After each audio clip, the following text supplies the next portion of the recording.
반절 15절부터 29절까지 말씀, 믿음으로 성취되는 구원이라는 제목으로 하나님 말씀을 나누겠습니다. 갈라디아서 3장 1절에 보면 유대주의자들의 율법주의에 쏘가 넘어간 갈라디아 교인들을 향해서 사도 바울은 어리석은 자라 그렇게 꾸짖습니다. 3장에서는요, 율법의 역할과 기능을 설명하고 그리스도를 통한 믿음이 율법과 어떠한 관계를 맺고 있는가 하는 것을 자세히 설명해 주고 있습니다. 그리고 율법주의자들의 거짓 교훈에 넘어간 갈라디아 성도들의 혼란된 생각을 사도 바울이 바로 잡습니다.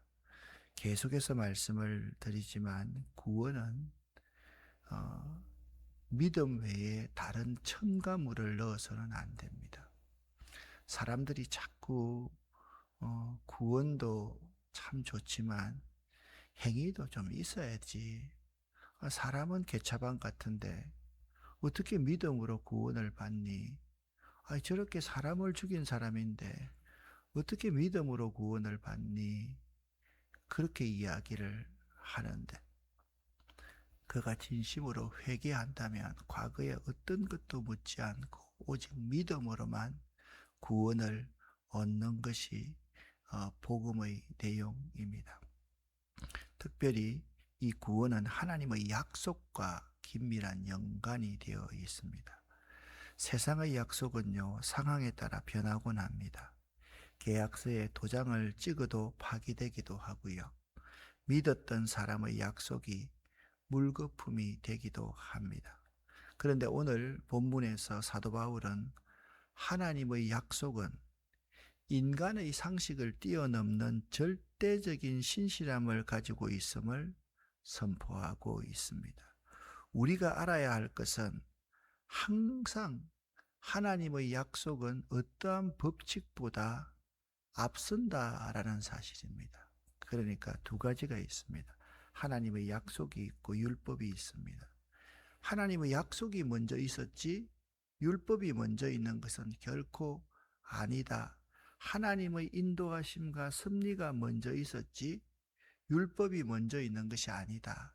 그 점을 우리는 먼저 전제로 알아야만 합니다. 오늘 주신 하나님의 말씀을 읽겠습니다. 갈라디아서 3장 15절부터 22절까지 말씀을 개역 개정 사판으로 함께 읽겠습니다.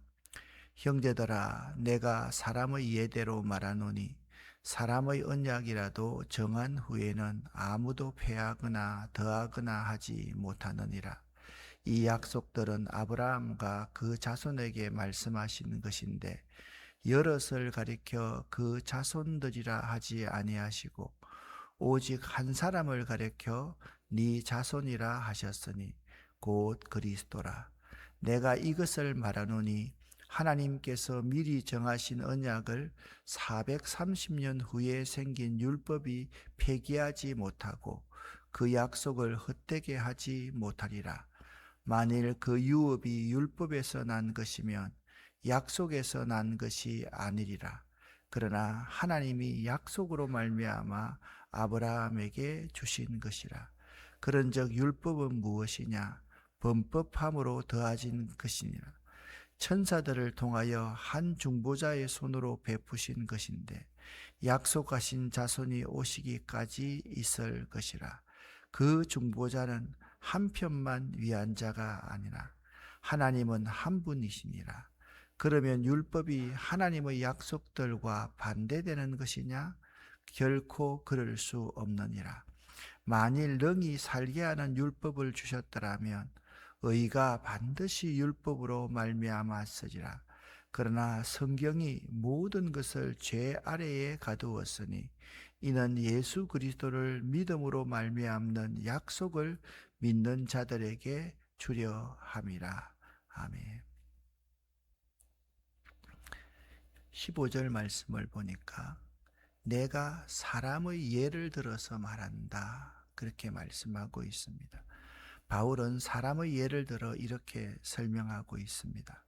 사람 사이에 합의된 계약도 일단 정해지면 아무나 폐하거나 더하지 못합니다. 하나님이 아브라함에게 하신 약속은 아브라함에게 약속을 하신 이후에 430년 후에 율법이 주어졌습니다. 그러니까 딱 그냥 정확하게 계산할 수가 없지만 하나님이 아브라함에게 약속하신 그 약속에 430년이나 더 뒤에 모세를 통해서 율법을 주셨다라고 말씀하고 있습니다. 나중에 생긴 율법이 먼저 된 하나님의 약속을 폐하거나 무효로 만들 수 없습니다. 우리의 구원은 우리가 율법을 잘 지켰느냐라는 조건이 아닙니다. 하나님의 신실하신 약속에 근거한다라는 사실입니다. 오늘 본문 말씀 16절 말씀 보면 참 중요한 말씀이 있습니다. 이 약속들은 아브라함과 그 자손에게 말씀하신 것인데 여럿을 가르쳐 그 자손들이라 복수로 표현하지 아니하고 오직 한 사람 단수로 딱 지정해서 내 자손이라 하셨으니 곧 그리스도라 말씀하고 있습니다. 여기서 매우 중요한 것은 하나님은 아브라함에게 여럿이 아니라 오직 네 자손이라는 단수에게 복을 주시겠다고 말씀하셨다라는 것입니다. 그 한 분이 바로 예수 그리스도입니다. 우리가 약속의 자녀가 된 이유는 우리가 훌륭해서가 아닙니다. 우리가 그리스도 안에 있기 때문에 그리스도께서 받으신 그 약속의 유업이 우리 것이 된 것임을 분명히 알아야만 합니다. 그런데 이 율법의 역할은 약속으로 인도하는 가이드일 뿐입니다. 그렇다면 율법은 왜 주셨는가? 라는 의문이 생깁니다. 율법은요, 범법함으로 말미암아 더해진 것입니다. 그러니까 법이 원래는 없어서도 돼요. 그런데 사람이 자꾸 죄를 지으니까 약자를 구해야 되고 약자를 보호해야 되고 공동체를 유지해야 되기 때문에 법이 필요해서 법을 하나님께서 주신 것이죠. 그래서 율법은 우리가 죄인임을 깨닫게 하는 거울이다. 계속적으로 말씀을 드렸습니다. 율법은 우리를 자꾸 가둡니다.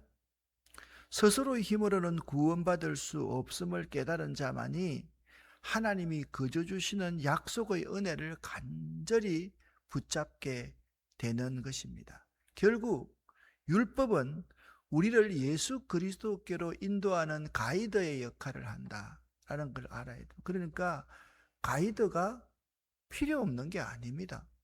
필요합니다. 가이드가 있어야만 됩니다.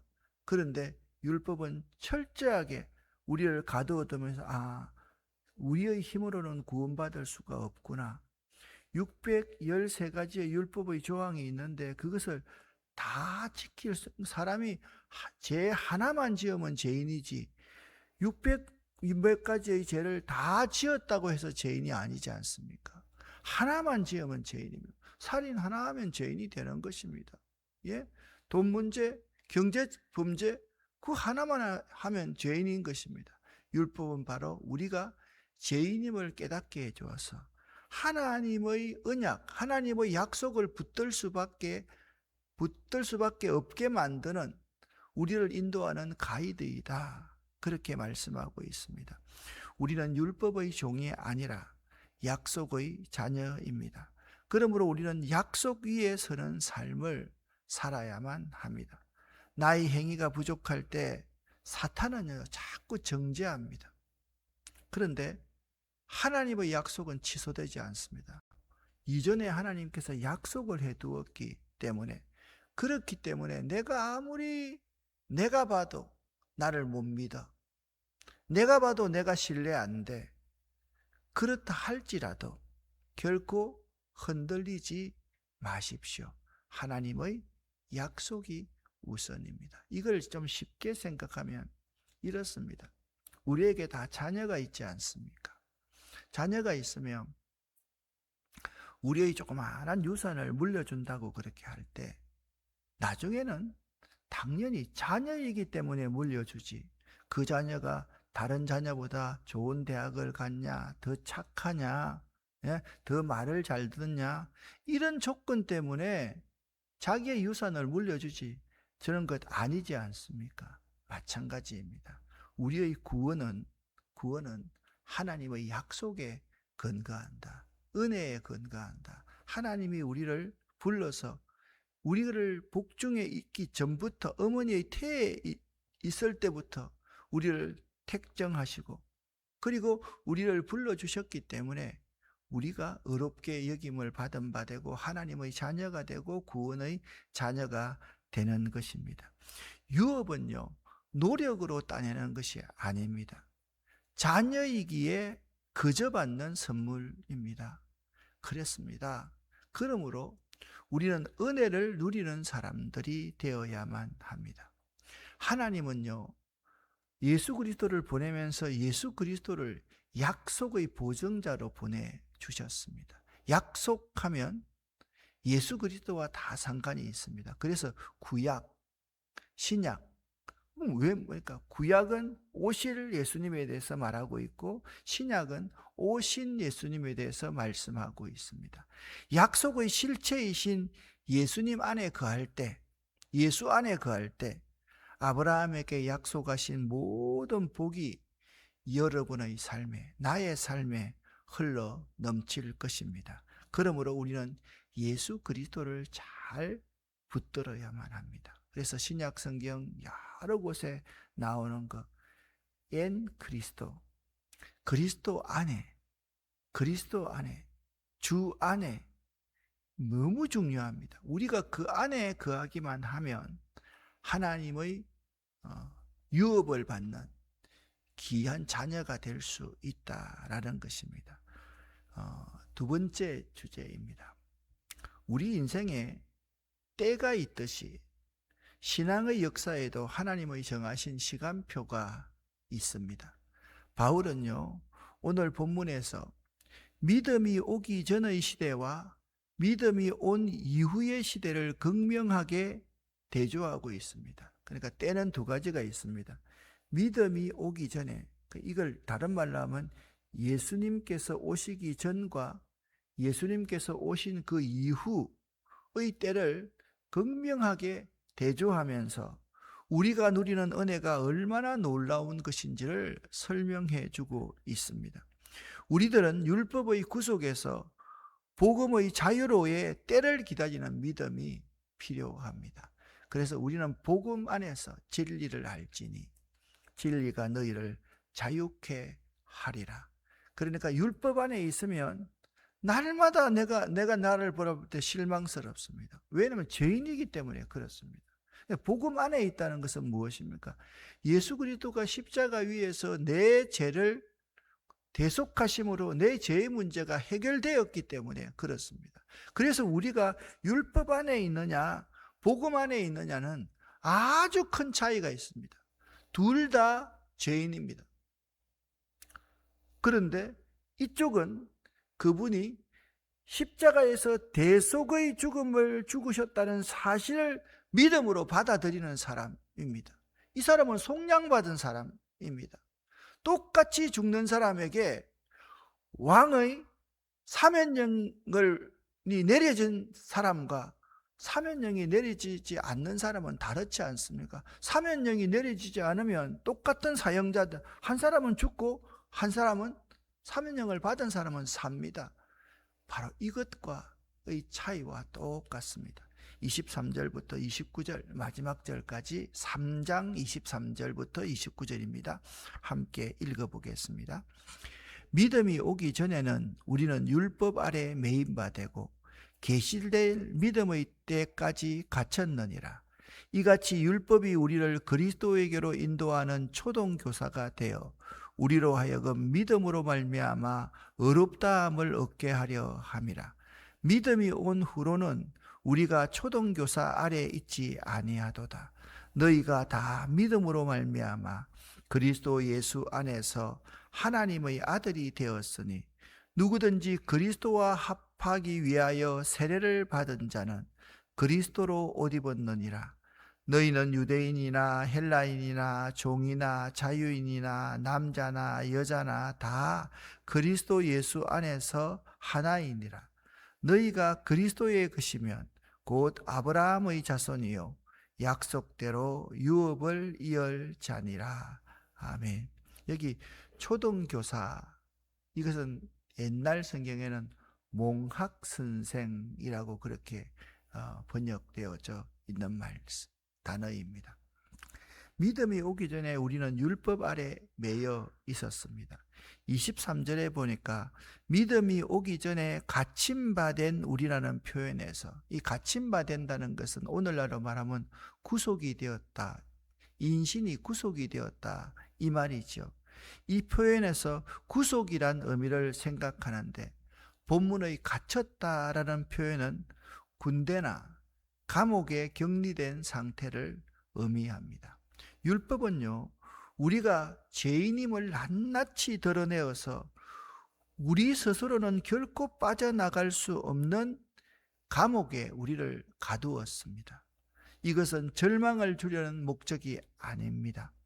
다음에 올 계시의 믿음을 간절히 사모하게 하려는 하나님의 섭리입니다. 그러니까 율법 아래 갇혀 있어야지 다음에 올 복음이신 예수 그리스도를 간절히 사모하게 하려는 하나님의 섭리였다라는 것입니다. 바울은 이 율법을 몽학선생, 초등교사에 비유합니다. 로마가 지배할 이 당시 몽학선생의 역할은 이런 것이었습니다. 주인의 아들을 종이 학교까지 안전하게 인도하고 예절을 가르치는 종 중에서 가장 똑똑한 종을 몽학선생, 초등교사라 그렇게 말을 했습니다. 근데 신부는 분명히 주인의 아들, 노예입니다. 종입니다. 그렇지만 이 기간 동안은 이 몽학선생은요, 아이에게 해초리까지도 들 수가 있습니다. 그런 권한이 주어졌습니다. 그런데 이 아이가 성인이 되면 더 이상 몽학선생의 지도가 필요 없지 않습니까? 율법의 역할은 우리를 정죄하여 멸망시키는 것이 아니라, 자, 몽학선생이 아이가 말 안 들으니까 이리로 오세요 하고 그 아이를 끌고 다른 길로 간다고 칩시다. 그러면 아이가 성인이 되었을 때 그렇게 하면, 노예가 주인한테 그렇게 하면 죄가 되지만, 그 아이가 어려서 자꾸 길을 가는데 아니 신장로로 가가지고 몸을 다칠 것 같으면 몽학선생이 끌어내야 되지 않겠습니까? 율법의 역할이 그런 역할이라는 겁니다. 우리의 손을 끌어서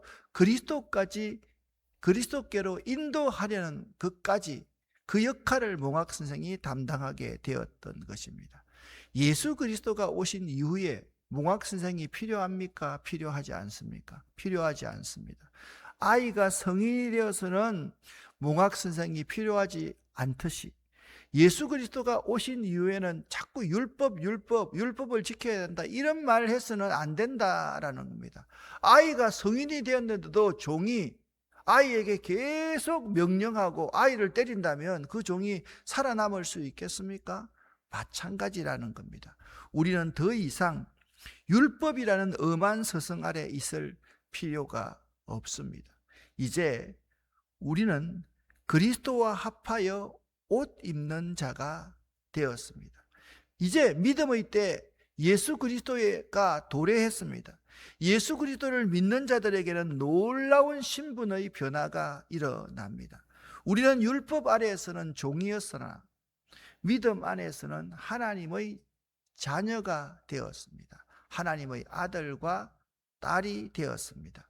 특별히 내가 하나님의 아들과 딸이 되었다라는 표식으로 그 시대에는 사람들이 세례를 받았는데요, 우리는 요즘에 뭐 세례를 나이가 되면 받고 엄마가 막 강제로 끌고 와서 받고 세례 받는다 안 받는다 그렇게 말을 하는데, 이 초기 교회 시대에는 세례는 너무나도 중요한 것이었습니다. 세례를 통해서 우리는 옛 자아를 벗고 예수 그리스도의 의에 의라는 옷을 입었습니다. 하나님은 이제 우리의 허물이 아니라 우리 위에 입혀진 예수 그리스도의 빛을 보십니다. 그러니까 여러분, 우리가 옛날에는 있잖아요, 옷을 통하여서 그 사람의 신분을 정했지 않습니까? 어린아이지만 그 자기 주인 아버지가 주는 그 옷을 딱 입고 있으면 그 아버지의 권위를 입혀주는 것과 마찬가지입니다. 그를 아직까지 미숙하다 해가지고 누구든지 아무렇게나 대할 수가 없었습니다. 우리가 세례를 받는다는 것은 그와 유사하다라는 것입니다. 하나님은요, 우리에게 예수 그리스도의 보혈로 옷을 다 덮어주는 거예요. 그러면 상대를 바라볼 때 그 속에 있는 그 사람을 바라보는 것이 아니라 예수 그리스도의 의의 옷, 그 사람이 죄인이지만은 예수님이 그 사람을 사셨기 때문에, 피로 값주고 사셨기 때문에 그런 관점으로 그를 바라볼 수 있어야만 되는 것입니다.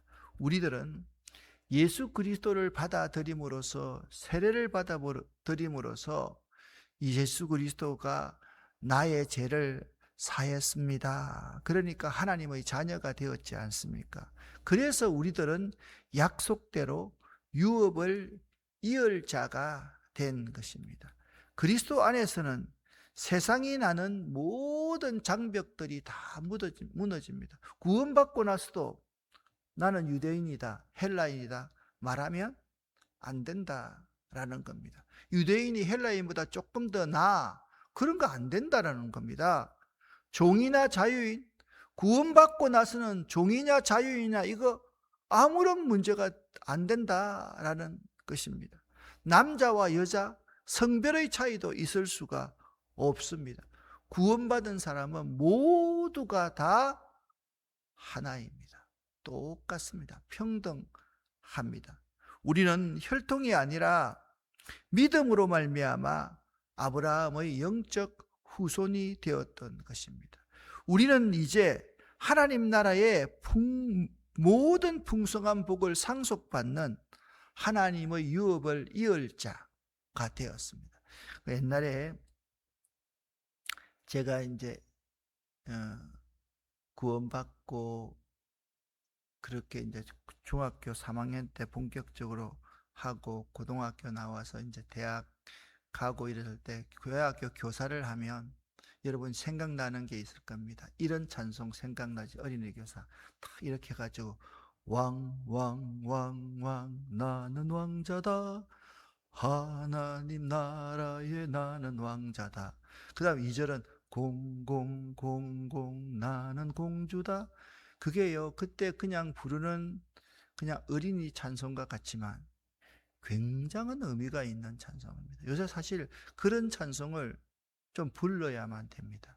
나는 예수를 믿음으로 말미암아 내 의가 하나도 없다 할지라도 하나님의 왕자요, 하나님 나라의 왕자요, 하나님 나라의 공주라는 이 자의식, 영적 자의식, 이것이 꼭 있어야만 됩니다. 그래서 오늘 말씀의 결론은 이렇습니다. 이제는 아들의 권세, 그리고 딸의 권세, 자녀의 권세, 자녀의 권세를 누리시는 여러분이 될 수 있기를 예수 이름으로 간절히 축원합니다.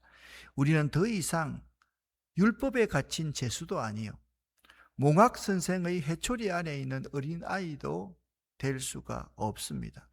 무엇을 해야 구원받는다는 압박감 대신에 그리스도께서 이미 이루신 일을 기뻐하십시오.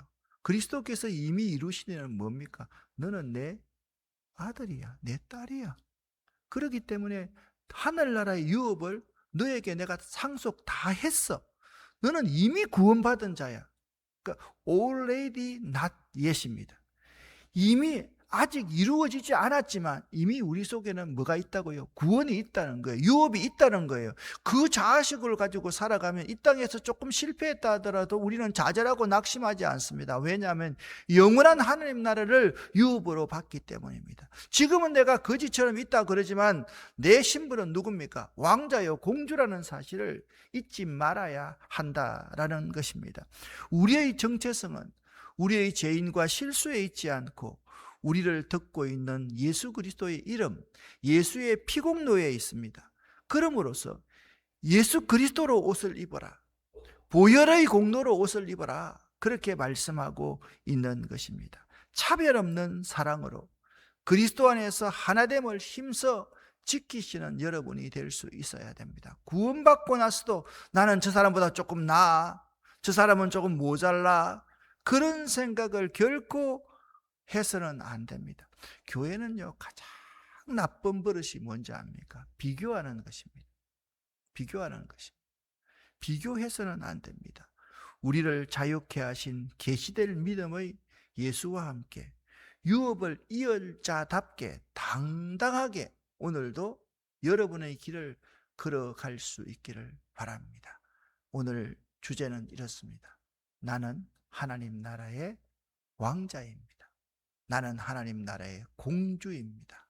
이 사실을 잊지 마시기를 예수 이름으로 간절히 축원합니다. 기도하겠습니다.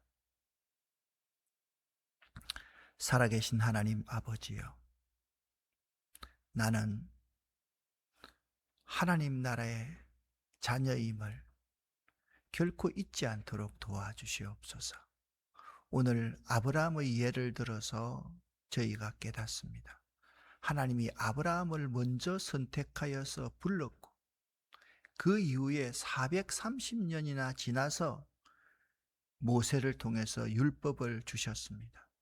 이 율법이 우리의 초등교사, 몽학선생이 되어서 거울이 되어서 그리스도께로 인도하는 귀한 도구임을 깨닫게 도와주심을 감사합니다.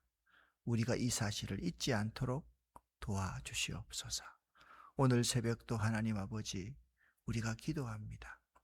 불가능을 가능케 하시는 하나님, 5분 전의 하나님, 하나님 우리의 기도에 응답하여 주시옵소서.